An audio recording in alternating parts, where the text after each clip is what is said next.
हरे कृष्णा। सनातन धर्म में यूँ तो हर महीने का विशेष महत्व है, लेकिन माघ मास का कुछ अलग ही स्थान है। मान्यता यह है कि इस महीने में श्री कृष्ण भगवान की पूजा करने से व्यक्ति की सभी मनोकामनाओं की पूर्ति होती है। इस मास का धार्मिक ग्रंथों में भी विशेष महत्व माना गया है। धार्मिक ग्रंथों के अनुसार इस महीने में काले तिलों से पूजा करने से शनि ग्रह के कुप्रभाव से भी राहत मिलती है। इसके अलावा इस दौरान काले तिलों से पितृ तर्पण किया जाए तो पितृ दोष से भी मुक्ति मिलती है। माघ महीने में श्री कृष्ण की पूजा में लड्डू का भोग लगाना चाहिए। विद्वानों के मुताबिक कन्हैया जी को लड्डू का भोग लगाने के बाद उसे ब्राह्मणों को दान कर देना चाहिए। ऐसा करने से व्यक्ति को जीवन में आने वाले परेशानियों से राहत मिलती है, लेकिन भोग लगाते समय ध्यान रखें कि तुलसी के पत्ते जरूर डालें। तो दोस्तों, आज हम माघ मास के इस पावन महीने में माघ मास के महात्म्य के अध्याय 10 की कथा का श्रवण करेंगे। यमदूत कहने लगे कि हे वैश्य, एक बार भी गंगा जी में स्नान करने से मनुष्य सब पापों से छूटकर अत्यंत शुद्ध हो जाता है। जो मनुष्य गंगा जी को दूसरे तीर्थों के समान समझता है वह अवश्य नरक में जाता है। भगवान के चरणों से उत्पन्न हुई गंगा जी के पवित्र जल को श्री शिव जी ने अपने मस्तक में धारण किया है। वह ब्रह्मा जो संवेद रहित, प्रकृति से अलग और निर्गुण है, ब्रह्मांड में उसकी समानता किससे हो सकती है।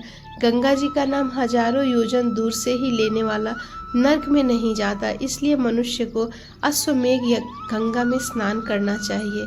हे वैश्य, जो ब्राह्मण दान लेने का अधिकारी होकर भी दान नहीं लेता, वह आकाश के नक्षत्रों में चंद्रमा के समान है। जो कीचड़ से गौ को निकालता है, जो रोगी की रक्षा करता है और जो गौशाला में मरता है, वह आकाश में तारा बनता है।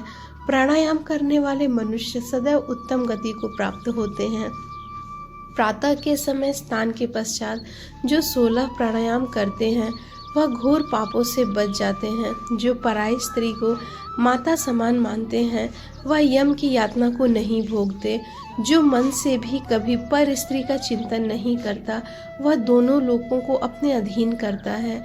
जो पराये धन को मिट्टी के समान समझता है वह स्वर्ग में जाता है। जिसने क्रोध को जीत लिया मानो उसने स्वर्ग को ही जीत लिया। जो माता पिता की सेवा देवता के तुल्य करता है वह यमद्वार कभी नहीं देखता, और जो गुरु की सेवा करते हैं वे ब्रह्मलोक को प्राप्त होते हैं। शील की रक्षा करने वाले स्त्री धन्य है। शील भंग करने वाली स्त्री यमलोक को जाती है। जो वेदों और शास्त्रों को पढ़ते हैं या पुराण और संहिता पढ़ते और सुनते हैं तथा जो स्मृति का व्याख्यान और धर्म शास्त्र समझते हैं या जो वेदांत में लीन रहते हैं वह पाप रहित होकर ब्रह्मलोक को प्राप्त होते हैं। जो अज्ञानियों को वेद शास्त्र का ज्ञान देते हैं वे देवताओं से भी पूजित होते हैं। यमदूत ने कहा कि वैश्य श्रेष्ठ, यमराज ने हमको वही आज्ञा दे रखी है कि तुम किसी वैष्णव को मेरे पास मत लाओ। हे वैश्य, पापी लोगों को इस संसार रूपी नरक को पार करने के लिए भगवान की भक्ति के सिवा दूसरा कोई उपाय नहीं। भगवान की भक्ति न करने वाले मनुष्य को चांडाल के समान समझना चाहिए। भगवान के भक्त अपने माता पिता दोनों के कुलों को तार देते हैं और उनको नरक में नहीं रहने देते। और जो मनुष्य वैष्णव का भोजन करते हैं वो भी भगवान की कृपा से श्रेष्ठ गति को प्राप्त होते हैं। बुद्धिमान को सदैव वैष्णव का अन्न खाना चाहिए, इससे बुद्धि पवित्र होकर मनुष्य पाप नहीं करता। गोविंदाय नमः इस मंत्र का जाप करता हुआ जो मनुष्य मृत्यु को प्राप्त होता है वह परम धाम को प्राप्त होता है, इसमें कोई संदेह नहीं। जो ओम नमो भगवते वासुदेवाय द्वादक्षर मंत्र है या ओम नमो नारायणाय अष्टाक्षर मंत्र का जाप करता है उसके ब्रह्म हत्या इत्यादि बड़े बड़े पाप भी नष्ट हो जाते हैं। दोस्तों, ये थी आज के माघ मास के अध्याय 9 की कथा।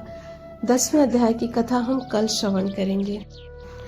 हमारे ज्योतिषाचार्य कहते हैं कि बहुत से ऐसे लोग भी होते हैं जो 1 माह तक लगातार गंगा जी में स्नान नहीं कर पाते।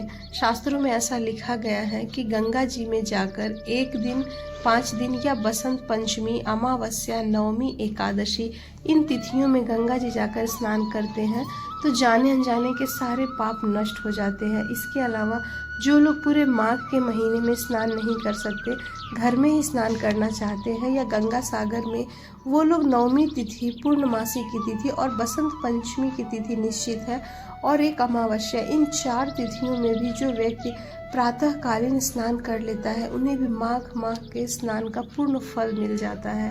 विशेषकर माघ महीने में तिल का दान का अत्यधिक महत्व है। अभी षटतिला एकादशी भी आने वाली है। माघ महीने में तिल का दान अवश्य करें। एकादशी के दिन तिल और गुड़ का दान अवश्य करें।